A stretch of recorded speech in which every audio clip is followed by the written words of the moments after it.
Our next guest is an enormously talented Golden Globe-nominated actor who stars in West Side Story, directed by none other than Steven Spielberg. Take a look. I want to be unlike how I was. Because I was disappearing down a sewer and taking you and everything with me. Tony, you got Yeah, he heard ya! I had time. Lots of it. Locked up like that. And for the first time ever, I took a look inside. And that was rough doing that. But I gotta stay with myself. It is Ansel Elgort, and I gladly traveled to chat with him to his childhood theater camp, where he starred in a production of West Side Story almost 15 years ago. It's very full circle. He graces the screen with such talent and such presence. Not since Marlon Brando in On the Waterfront have I seen such a revelation. He is a triple threat.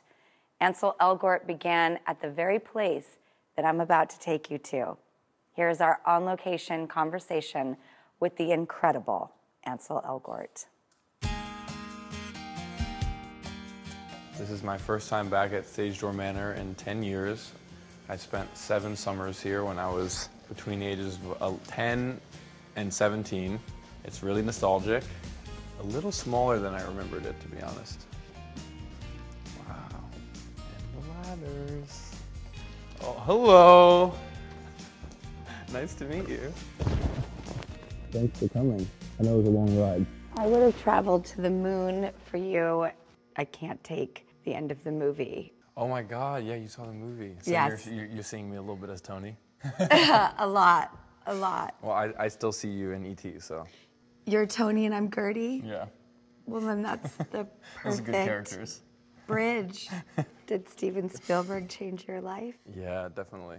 I just got off the phone with Steven. We had a long conversation about it, and I can't wait to get into it with you because it's so much more than a film. Here, let's get chairs. You had what I would think would be that perfect balance of growing up, learning, getting to be a kid, and then going out there in the world with a skill set and a developed mind. I'm really, really fortunate and grateful that my parents sent me to ballet school, sent me here. I was going to private school when I was a little kid, but then I was the worst student, and when I sort of was clearly singing Fiddler on the Roof at Thanksgiving dinner and stuff like that, they were like, okay, maybe you're better at other things. And I begged, please take me out of that school. No problem. The amount of support the amount of support that they've given me is just, so I'm so lucky, and coming here was a big part of that. Well, and you did West Side Story when you were 12? On this stage, yeah. I was action. So I sung Officer Krupke and, kicked around a trash can, and we were all 12 years old. Dance at the gym, wearing the Converse, the whole thing. How can you put into words that full circle moment of doing the film? What is the difference between 12-year-old you, Stagedoor Manor, doing West Side Story, and 20-something-year-old you doing West Side Story with Steven Spielberg? This place creates a professional atmosphere where everyone takes it really seriously, but then also everyone loves it. And the same thing on West Side Story. It's yes, it was a real professional atmosphere, but no one is there because it's a job. Everyone is there because this is our dreams coming true. Everything changed when I worked with Steven. And I've developed this relationship with a camera like it's this friend. And I don't do things for the camera. It's just a part of the circle that we all need. Being at Stagedoor Manor, there's a theatricality to what you do, and sometimes you actually do things for the audience. They always say, do it for the back row. So that was actually a big transition for me, because working with Steven, sometimes I was doing things almost for the camera, and he'd be like, stop it, because I would want to perform. But then it's movie time, or just you and me now, it's forget about the camera, just be real, let it get what it gets. And that's very what Steven was preaching on West Side Story. I remember we were shooting Maria, and same kind of thing. I was like, what can I bring to this? And I said, okay, let's try one. And I ran up the stairs, slid down the banister, did a turn, Maria, it was so, and he was like, And the crew kind of was like, oh, that was good. Yeah, we like that. And Steven said, okay, I'm glad you got that out of your system. Because after lunch, when we come back, you're going to walk from there to there like a regular guy and just say the words, and like as if we were walking down the street in New York City, you might see you and say, oh, that guy looks like he's having a good day, but nothing more than that. Mm-hmm.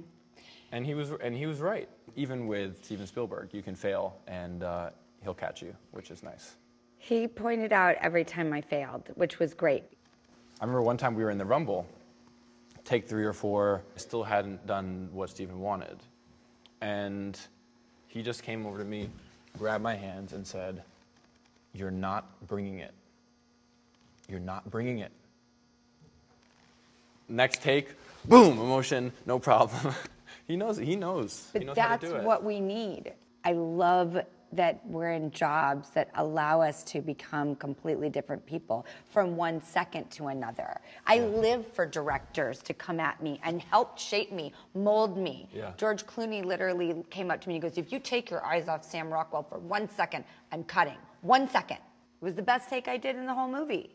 What scene did you go home and think, I totally didn't get that thing I wanted? I sort of did that every night.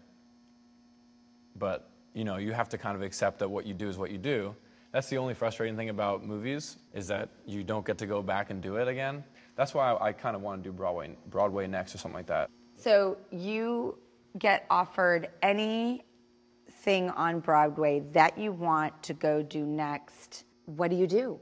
What's your dream play? I love Guys and Dolls. I did it in high school, but that was like 4 performances or 8 performances or something. I'd like to do a long run of a show like that, where you get to sing, you get to act. You say in the film, I want to be unlike how I was in the first scene when we meet Tony. Is there anything you would like to be unlike yourself at some point in your life? On West Side Story, there was a security guard, Muhammad, who out of nowhere came up to me and said, you're going to need to find a rock to crack your ego on. There's like some Zen stuff, you know?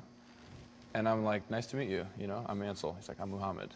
And then every time I'd see him throughout the movie, he'd say, have you found that rock yet? So I'm definitely working on that. Does your girlfriend and your mother and your father, are they some type of a rock? Definitely, yeah, people you love.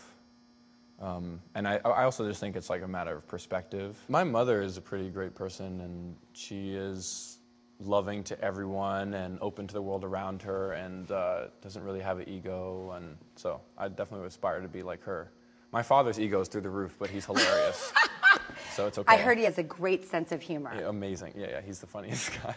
Also I feel like these days I've been coming more and more to the realization, I've been seeing the world more from a bird's eye view, where we're like actually, we're all kind of like meaningless, so it's ridiculous for you to put yourself on a pedestal and think you're special, or everyone is just as special as everyone else. Like Oklahoma, there's a line from Oklahoma. I won't say I'm no better than anybody else, but I'll be damned if I ain't half as good. So, we're all just as good as each other, but no better, and that's the vibe. When we come back, Ansel gives us the grand tour of Stagedoor. Right? Yeah, I know. I'm telling you, this is what he brings out in people.